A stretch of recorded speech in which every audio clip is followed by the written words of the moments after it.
by over 20,000 schools and reaches millions of students across India. Headword delivers curriculum-aligned textbooks, teacher resource books, and digital learning solutions that empower teachers and inspire learners. With research-driven pedagogy, structured lesson plans, and professional development, Headword ensures measurable improvement in learning outcomes. Its programs are aligned with NEP 2020, the National Curriculum Framework for the Foundational Stage 2022, and the National Curriculum Framework 2023, helping schools achieve national curricular goals with confidence and clarity. Well, now is the most awaited time to introduce our speaker of the day, none other than Mr. 𝗠𝘂𝗹𝗁𝗍. They say that experience is the best teacher. Well, our today's speaker has over 20 years of it, nearly 2 decades. So we are clearly in very, very safe hands today. We are delighted to welcome Mr. 𝗠𝘂𝗹𝗁𝗍, an educationist who has conducted 1,100 plus workshops across the country. At this point, he has probably trained more teachers than most of us have met in our lives. With a background in physics from Ranchi University and business management from IIM Kolkata, he perfectly balances logic, leadership, and a lot of learning. He's known for turning serious training sessions into interactive, lively, hands-on experiences where teachers don't just listen, they participate, reflect, and sometimes even laugh at themselves. But what truly makes him special is his humility, warmth, and deep belief that joyful learning is not a luxury, it's a necessity. So get ready for a session that is insightful, practical, and probably sprinkled with a few smiles. Please join me in welcoming Mr. 𝗠𝘂𝗹𝗁𝗍. Over to you, sir. Thank you, Kalpana. Thanks a lot for such a wonderful introduction. And in fact, let me take you without wasting time. I think time is very, very limited and we have a lot of things to do. And today is, as you know, that the topic is multiple intelligence. Before I take you through multiple intelligence, you must have gone through or attended the earlier workshops also. For example, the neuroscience of learning. You know, what great teachers do differently. And the last session was purple leaf. That is especially leaf, which is the required terminology, that is learn, experiment, apply with fun. So all these topics are definitely related with multiple intelligence. Today, we will actually not only discuss that is the theory part, but also we will take a little deep as the time permits, that how we can apply in our day-to-day teaching and learning process. So let me just share this screen.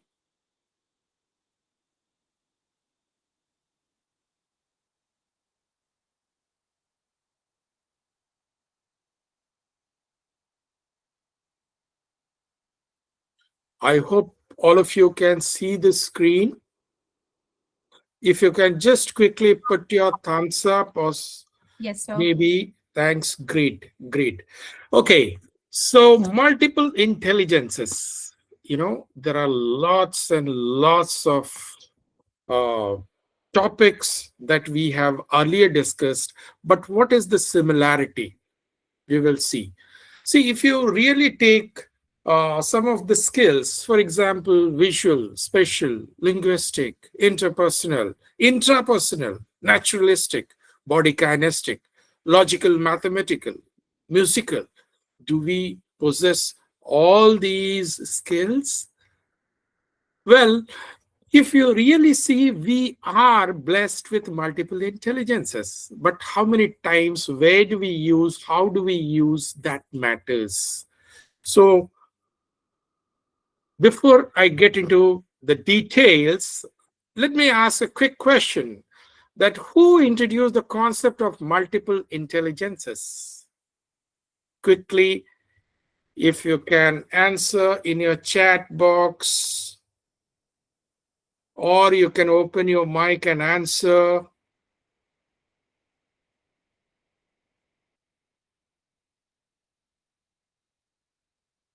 Kalpana, if you can help me, if there are some messages coming. Sure, sir. I'll update you on that. Who introduced the concept of multiple intelligences? Any one of us can answer. Howard Gardner. Oh, great, great. Wonderful, wonderful, wonderful. So, what is the name of the book that Howard Gardner has introduced, wherein he has mentioned the theory of multiple intelligences?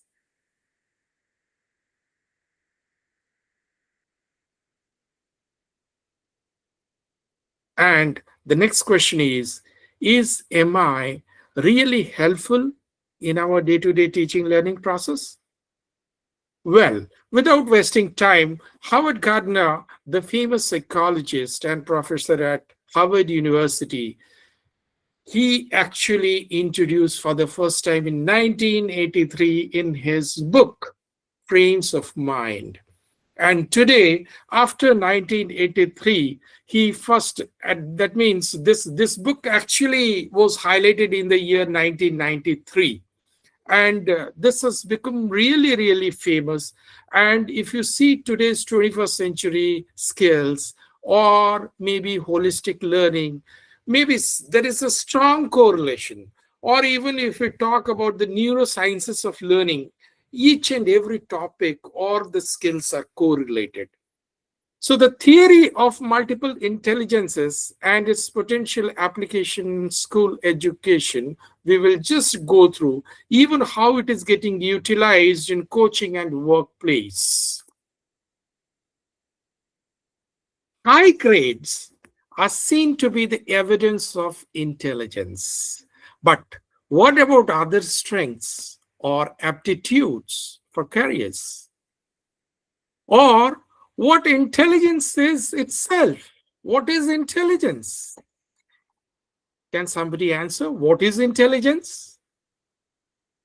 Maybe it's just a very simple question, but there is a very strong meaning behind it. See, for years, there has been much discussion about the education system, the methods of assessment, though there has been little change in the way we teach and expect our students to make their way through higher education or vocational training, isn't it? So intelligence probably is biopsychological potential to process information in a certain manner, isn't it? So do we have intelligences or do we have multiple intelligences? We will see that.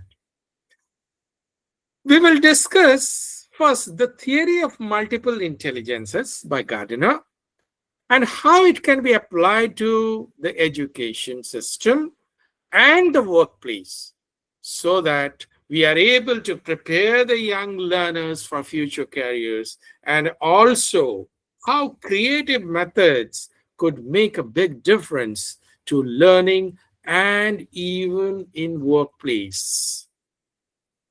See, today, if we really consider the intelligence and aptitude or ability, we should look more closely as what is the concept of intelligence. Employers need workers, who are creative or maybe problem solvers. They should be empathetic. Good communication they should have, and they should have strong collaborative skills. We expect everything, but how do they do it? Or how do they learn it? How should we teach young learners to become successful leaders, workers, and later managers and entrepreneurs by developing their different aptitudes? We will see that. So multiple intelligence is nothing, but it's a model which presents a view that intelligence goes far beyond the traditional verbal, linguistic, logical, and mathematical measurements. In fact, today, we are talking and discussing about the student-centered learning, multiple intelligences, isn't it? We are talking about student-centered learning, and that is what NEP 2020 says.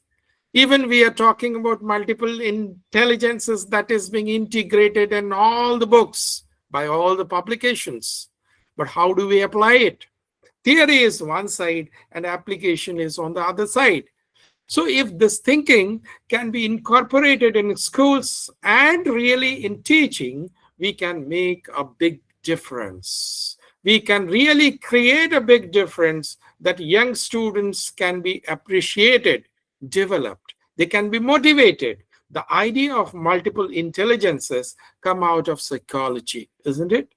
It's a theory that was developed to document the fact that human beings have very different kinds of intellectual strengths, and that these strengths are very, very important, how the kids learn and how people represent things in their minds. So we will see, understand how to apply.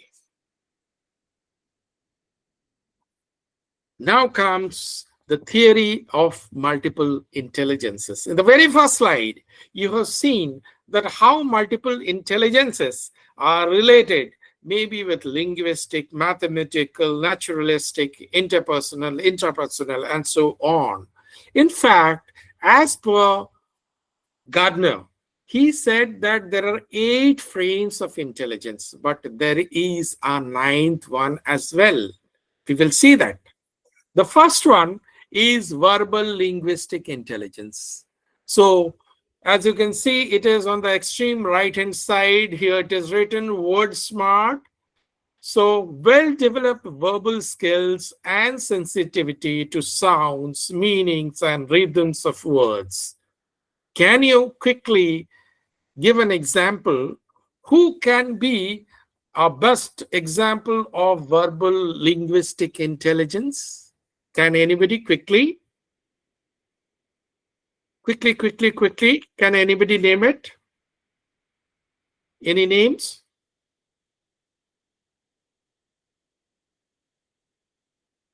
So we teachers are also into verbal linguistic intelligence, isn't it? Other than interpersonal, the novelist.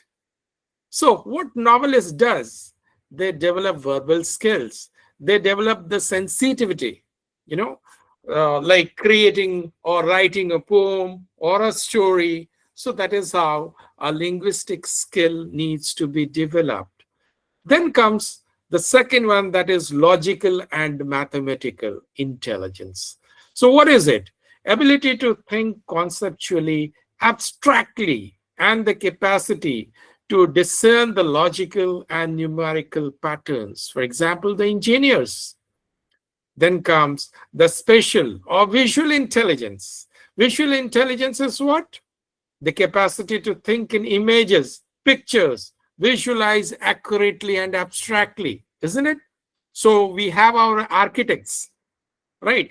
So that is the reason why in building we concern an architect so that they can design in the best manner, right? Then comes bodily kinesthetic. Bodily kinesthetic, as the name suggests, it is something related to physical, isn't it? So somebody has unmuted. Can I request to mute, please? Thank you. So athletes are the best examples. Then comes musical intelligences, ability to produce and appreciate the rhythm, pitch, isn't it? The composers are there. Then, as I said, interpersonal counselors, or maybe the teachers are the best examples of interpersonal intelligence. Then comes intrapersonal. What is intrapersonal? The capacity to be self-aware. You must have seen some people who are very much into themselves. That doesn't mean that they do not. If we call them introvert, basically they have a strong intrapersonal skill. They have strong values and beliefs. They have strong thinking skills. So they can probably change the world, right? So the best example can be a journalist. Then comes naturalistic intelligence. So biologists, what they do? They recognize and categorize the plants and animals and objects. So that is how naturalistic. And finally, the last one that comes in is existential intelligence. So what is existential intelligence? They are basically sensitive and they have the capacity to tackle the deep questions about human existence. You know, for example, have you seen philosophers? They think why we are here, what are we supposed to do? Today, in fact, we have one of our colleagues who strongly believe in occult, and she herself is a very renowned occult. In fact, you can call it existential intelligence, these people, because they want to know and they want to help the people also around them, that how this particular intelligence can help people for their overall growth, definitely through teaching and learning processes. These intelligences relate to persons' unique mix of aptitudes and ways they might prefer to demonstrate their abilities. You must have heard of, especially maybe, the VARK theory.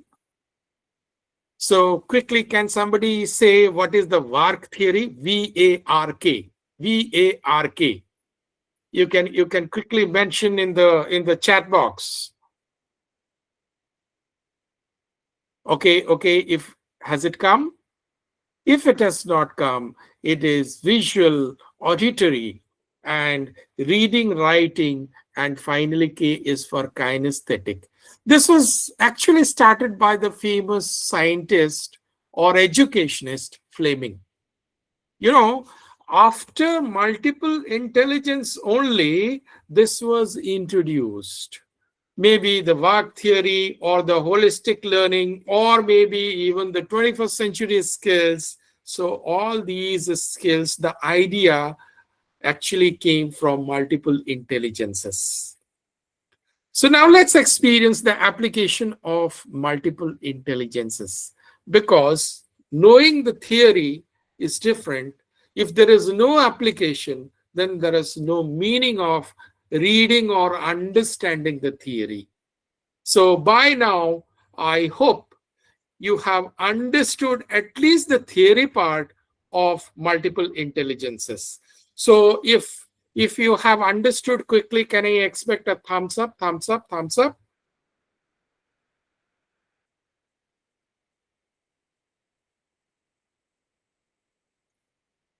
Right?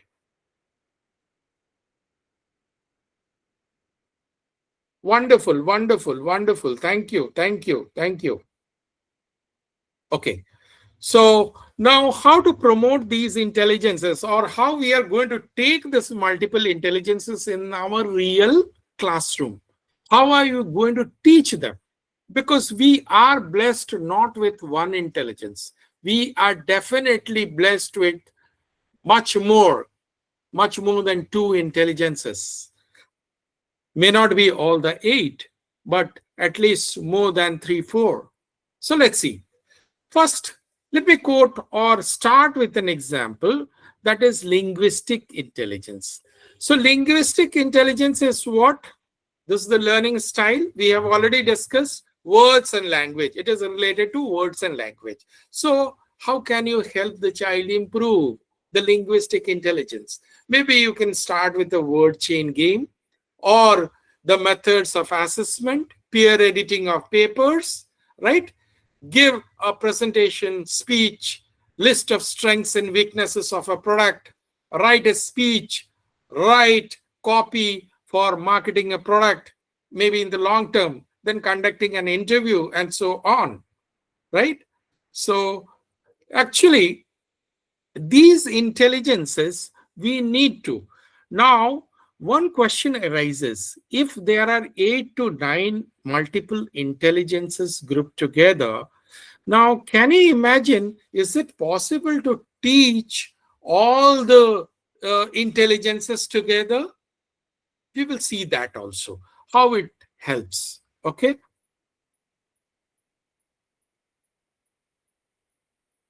Bodily kinesthetic intelligence. Second example. Now, learning style, body movement, control an eye, and body coordination, manual dexterity. That means dexterity means hands-on learning. Then physical agility and balance. So what can be the mode of assessment or the methods of assessment to improve the kinesthetic intelligence? There are lots and lots, but I have given just few examples here. So arrange the items in the workplace, demonstrate a sports technique, right?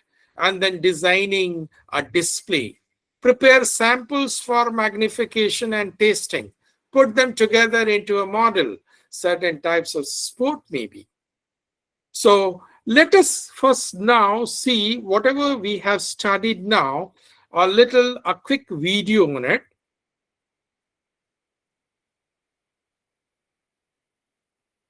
Multiple intelligences is a controversial. Multiple intelligences is a controversial theory that suggests that intelligence is not a single general ability. Instead, it's made up of several distinct types of intelligences. This idea was introduced by Howard Gardner in 1983. He argued that traditional definitions of intelligence, like IQ tests, focus too much on math and language skills. Gardner believed that understanding a wider range of abilities could better reflect the diverse ways people interact with the world. Let's look at the 8 intelligences proposed by Gardner. First is linguistic intelligence. This is the ability to think in words and to use language to express and appreciate complex meanings. People with high linguistic intelligence are often good at writing stories, memorizing information, and reading. They tend to be skilled poets, novelists, journalists, and effective speakers. Next, we have logical mathematical intelligence. This involves the ability to think conceptually and abstractly, and capacity to discern logical or numerical patterns. People with strong logical mathematical intelligence can handle long chains of reasoning and complex calculations. They are typically scientists, mathematicians, and philosophers. Next is musical intelligence, which refers to the skill in performing, composing, and appreciating musical patterns. It also encompasses the ability to recognize and compose musical pitches, tones, and rhythms. Individuals with high musical intelligence are usually singing, playing musical instruments, and composing music. Next is bodily kinesthetic intelligence, which is the capacity to manipulate objects and use a variety of physical skills. This intelligence also involves a sense of timing and the perfection of skills through mind-body union. Athletes, dancers, surgeons, and craftspeople exhibit well-developed bodily kinesthetic intelligence. Next is spatial intelligence, which involves the potential to recognize and use the patterns of wide space and more confined areas. This type of intelligence is often utilized in different fields, such as architecture, engineering, and art. It is particularly strong in pilots, sailors, sculptors, painters, and architects. Next is interpersonal intelligence, which is the ability to understand and interact effectively with others. It involves effective verbal and nonverbal communication, the ability to note distinctions among others, sensitivity to the moods and temperaments of others, and the ability to entertain multiple perspectives. Teachers, social workers, actors, and politicians all exhibit interpersonal intelligence. Next is intrapersonal intelligence, which is the capacity to understand oneself, to appreciate one's feelings, fears, and motivations. This intelligence helps people to use their emotional life as a way to understand themselves and to guide behavior. Writers, psychologists, and philosophers typically have a high intrapersonal intelligence. Next is naturalistic intelligence, which refers to the ability to identify and distinguish among different types of plants, animals, and weather formations found in the natural world. This intelligence was added later by Gardner and is critical for roles such as botanists, farmers, hunters, and landscapers. Importantly, this theory is widely criticized by educational psychologists. One major criticism is that the theory lacks empirical evidence. Critics argue that Gardner's intelligences more closely resemble individual talents, preferences, or personality traits rather than actual intelligences. Some psychologists also believe that the theory is non-falsifiable and challenging to test scientifically, which is a hallmark of pseudoscience. However, proponents of the concept argue it has value in education. For example, it has been influential in encouraging a broader curriculum that incorporates music, arts, and physical education. It has also encouraged educators to focus more closely on students' different talents, personalities, and preferences in order to cater to their needs in the classroom. The concept also empowers people by helping them recognize their unique strengths and capabilities. So, what do you think? Does the multiple intelligences theory ring true to you, or do you agree that it's mere pseudoscience? Let me know in the comments. I've also multiple intelligence. Well, moving ahead. Now application. Now it's time to apply. Are you all ready with a quick thumbs up? Now let me reduce a bit this one so that I can view the thumbs up and yes.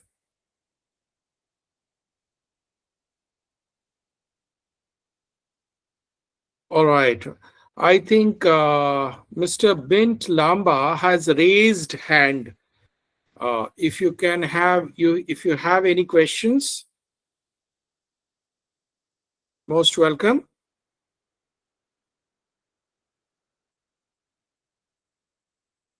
No?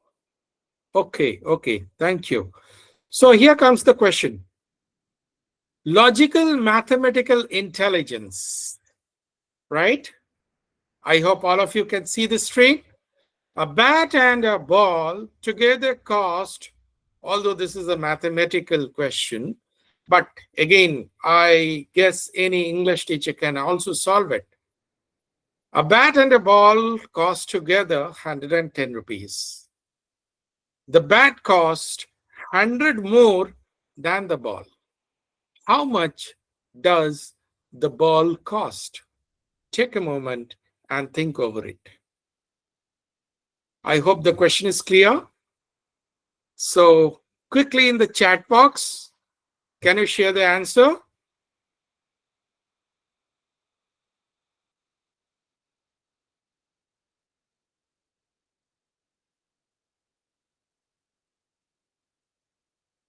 Yes, any answers has come?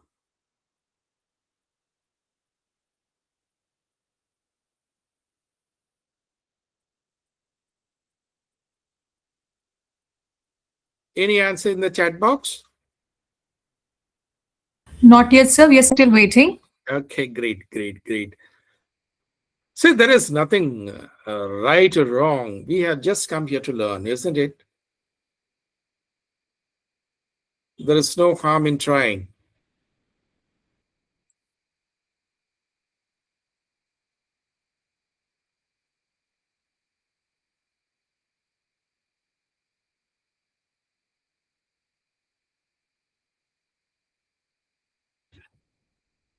Yes. The answers? This is a very simple question. You can try out. Anybody can try.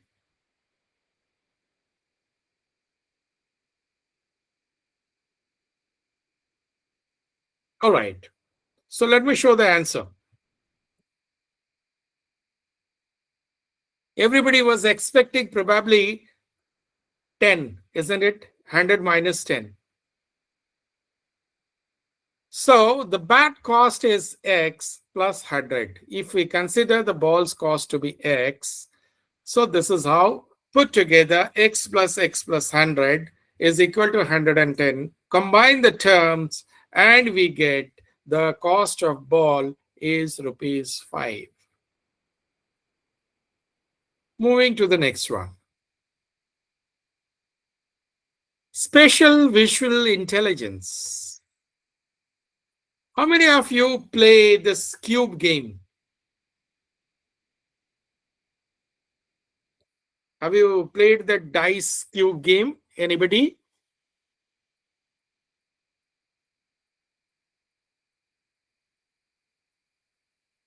You have not played? Have you seen the dice with multiple colors? Thank you. Oh, great. All right. Right. So let me put the question first. Now, imagine you have a cube with different colors. The colors are each face, red, blue, green, yellow, white, and black. Right? And you are given the following views. Front is red. The front portion of the cube is red. And the top portion is white. Right side is green. Can you visualize the cube and tell me the color opposite to green? Anybody can try, anybody can try. If you can at least guess it, isn't it? Okay, okay. Good try, good try.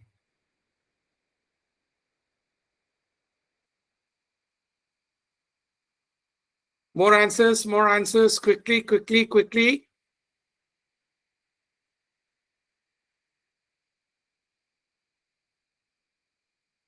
Just guess it, just guess it, just guess it. We will see the answer. See, everywhere how multiple intelligence is required, how we are going to help our students grow those intelligences. See, everything falls under teaching and learning process, isn't it? So the way we teach, and tomorrow they will grow up accordingly. Some are blessed with lots or multiple intelligences. Each one of us are in fact blessed. But in order to grow all the intelligences, we may not have the same kind of intelligences, but at least we can help growing it. So let's see the answer. Since green is on the right face and white is on top, we can deduce the opposite faces. Red front, right, is opposite to back. Then if white is top, is opposite to bottom. Green is right, opposite to right and left. Considering the cube's structure, if you have seen the cube's structure is such, the opposite faces are red front is opposite to blue. Then comes back. White top, opposite is black. Green is right. Then opposite will be yellow. So the color opposite to green is yellow. All right, all right. Fine. So now something related to interpersonal. You all are teachers. At least I expect an answer from all of you for this question. You are in a team meeting and a colleague is dominating the discussion. How would you handle the situation? A is interrupt and assert your ideas. B is listen patiently and wait for your turn. Third, politely acknowledge their points and steer the conversation back on track. D, suggest a break to regroup and reassess the discussion. What approach will you take? A, B, C, D. Quickly, if you can answer in the chat box, which one? A, B, C, D. See, here is nothing wrong or right. So at least I can expect all of you to answer this question in the chat box. Quickly, quickly.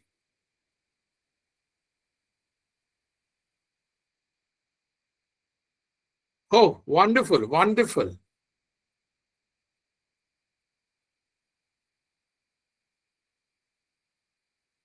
I got only one answer. Try quickly.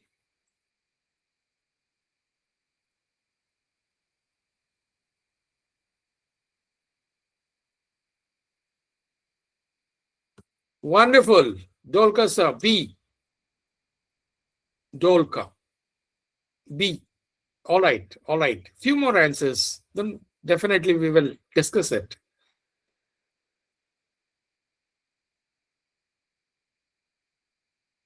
Okay, B. Vikram sir, V. Okay, okay. Wonderful, wonderful, wonderful. All right. So let's see the answer.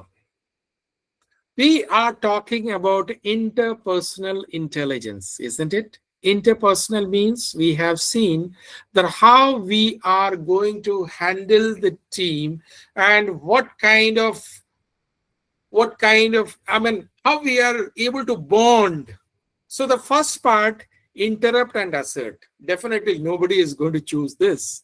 Then the second is listen patiently and wait for your turn. Now maybe if you listen patiently and wait for your turn may not come at all, right? So interpersonal may be intrapersonal. That may become intrapersonal. The third one, politely acknowledge their points and steer the conversation back on track, right? Okay, so third one, see, here nothing is right or wrong. As per the interpersonal intelligence, the example is C. So give a big hand for all those who have thought of at least the third one, because we all are teachers, right? And the fourth one is suggest a break to regroup. All right, all right. Moving to the next one. Intrapersonal. Quickly. Here's a reflective question. What do you do when you are feeling overwhelmed or stressed? Do you try to push through and focus on the task at hand? See, remember, we are talking about not individual character, but we are talking about intrapersonal intelligence. If a person is intrapersonal, then what he or she will do? We are simply discussing that. So try to push through and focus on the task at hand. B, take a step back, breathe, and prioritize your task.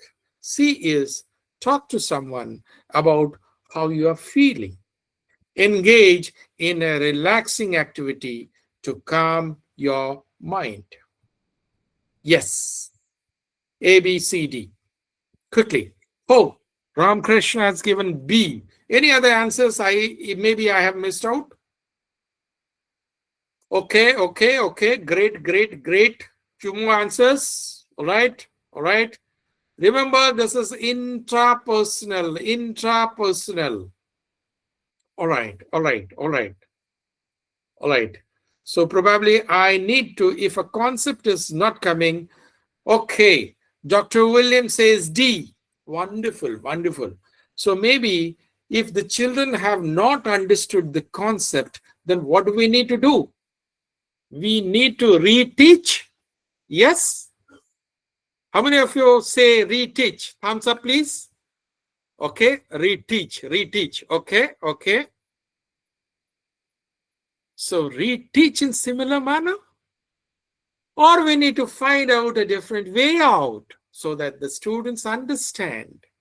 Because we need to understand the psychology. And at the same time, once we understand the psychology, then probably we can teach the way the child's intelligence is. If somebody is a visual learner, right, then you can create groups based on it. Let us see, we will discuss further. Let us see the answer. An intrapersonal person, that means since an intrapersonal is completely thinking of himself, not giving the load to somebody else, what he or she will do? Take a step back, breathe, and prioritize their task or his task. All right? Okay. Moving to the next one. Naturalistic intelligence. You are on a nature walk and you come across a plant with yellow flowers and thorny stems. And you notice the leaves are alternate, simple, oval shaped it will be, not ovate shaped. Can you identify the plant? I think the bio teachers can definitely give the right answer.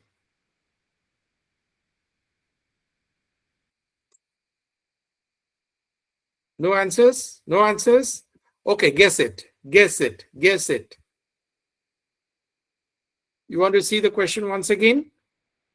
It is hibiscus, mustard, Burberry, or something else.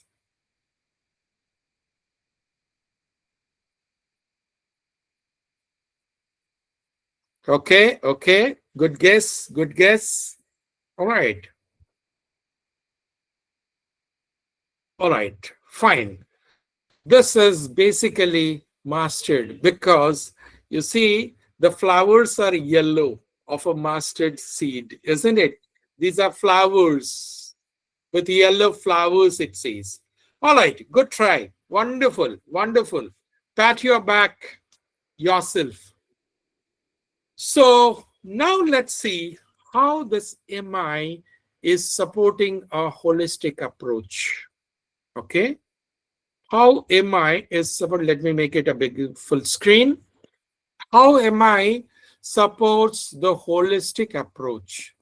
Okay, can somebody answer or should I go through? If there is a chat, please let me know, Kalpana, or else I will, without wasting time, I will share.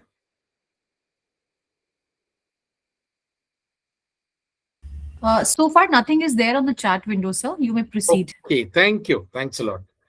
So basically, if you see, first of all, you have to, now you got to connect, isn't it?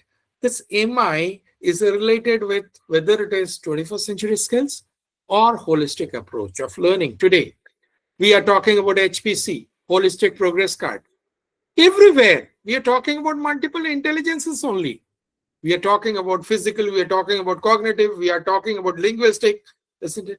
So these are what? Holistic. And these are at the same time MI also.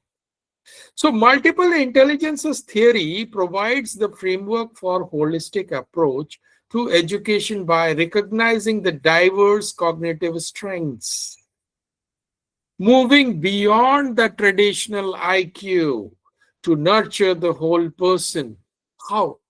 Intellectually, emotionally, socially, and physically. Right?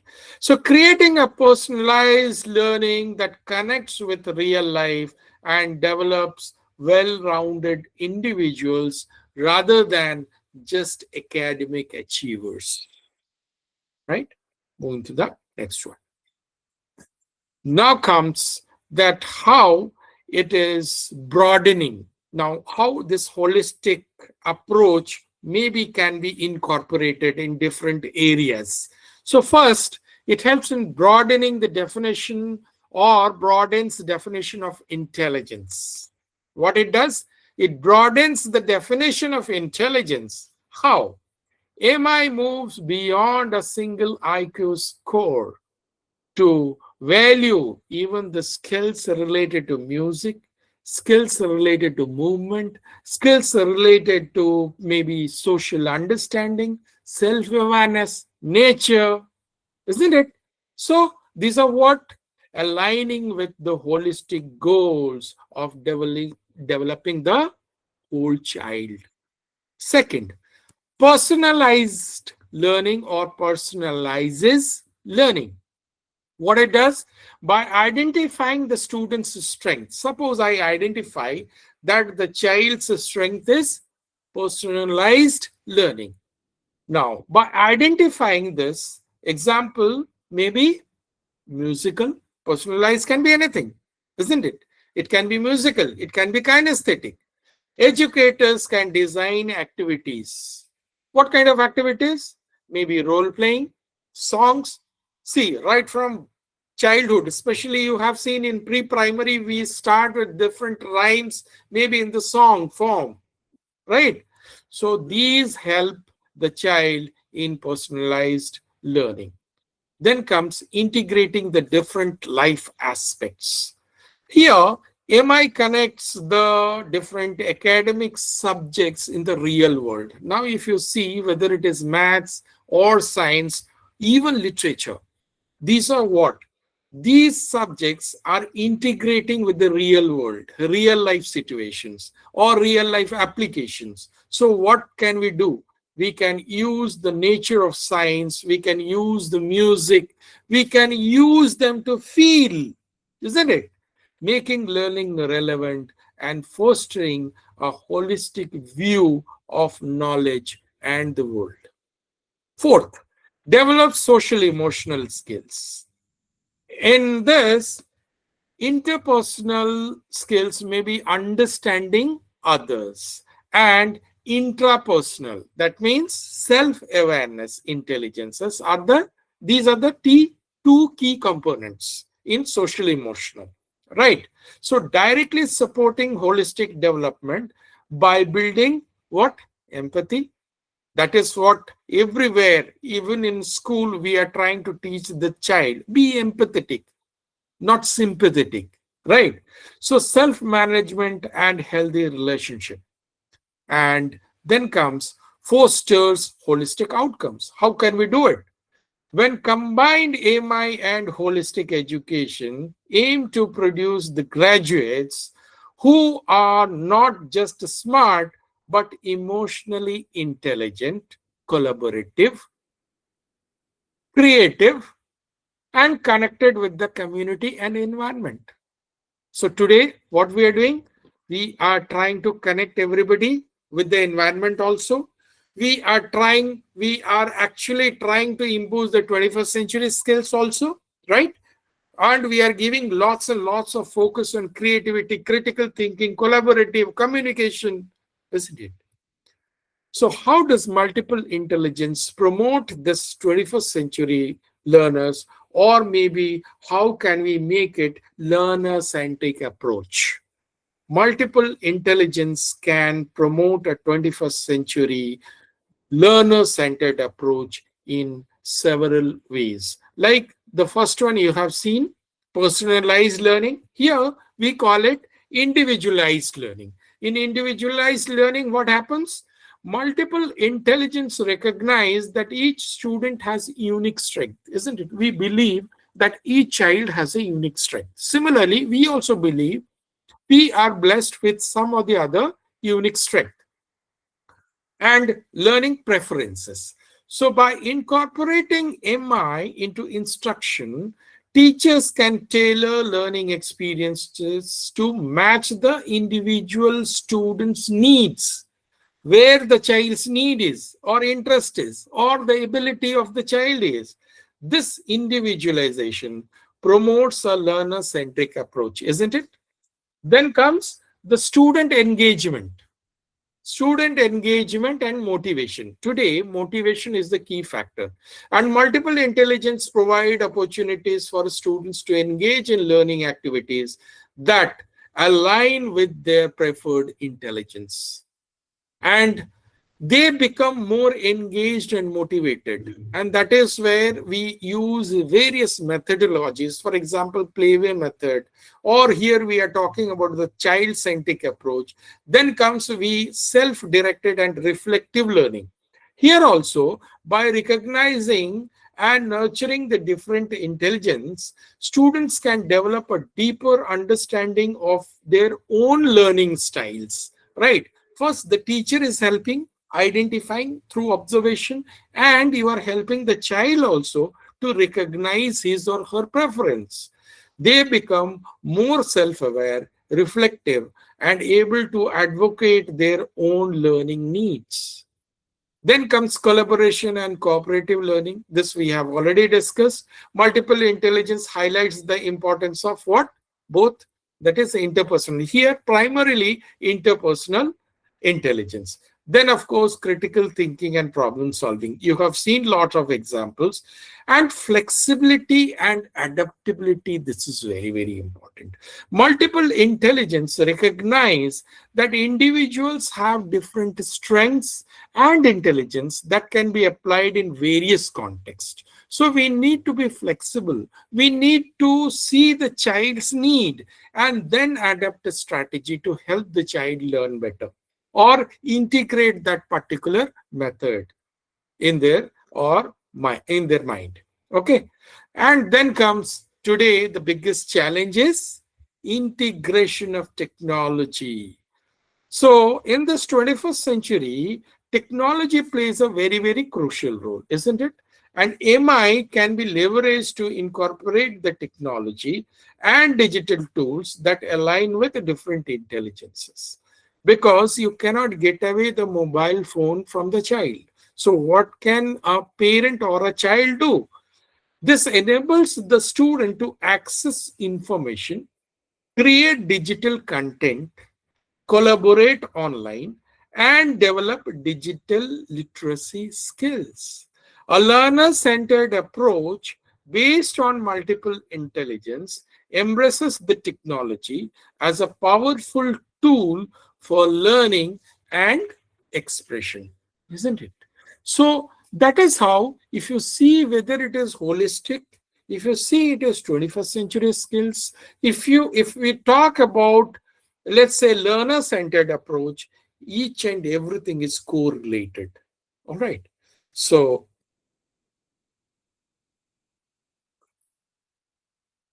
some individual learning students, we have already discussed that. And finally, I would like to share, to give you a little deeper idea for the multiple intelligences. For example, linguistic, if we talk about children who are strongly linguistic, how are they? They think of words, right? And what they love? They love reading, writing, telling stories, playing word games, isn't it? So what is the need? You have to have the child books, tapes, writing tools, paper diaries, dialogues, discussion, and so on. Similarly, logical, mathematical, by reasoning, experimenting, questioning, puzzles, and things to explore and need about science materials, manipulatives. Then spatial. They are always thinking of images, pictures in their mind. So designing, drawing, right? So videos on maybe Legos, imagination, games. So some kind of this will help the child grow better. Bodily kinesthetic, right? So in that case, you can start with the role play, drama, movement things, build sports. Then comes the musical, interpersonal, and intrapersonal we have already discussed. So thanks a lot for your patience. Thank you, sir. Here comes the best part of any session, which we call it as vote of thanks, where we finally get to talk after learning so much. If you have any questions, Kalpana, if there are any questions, let us take that first, and then we will close. Sure. So we have opened the window, the chat box for any questions. So anybody wants to have anything, you can either post it on the chat window or you may directly unmute yourself and go ahead.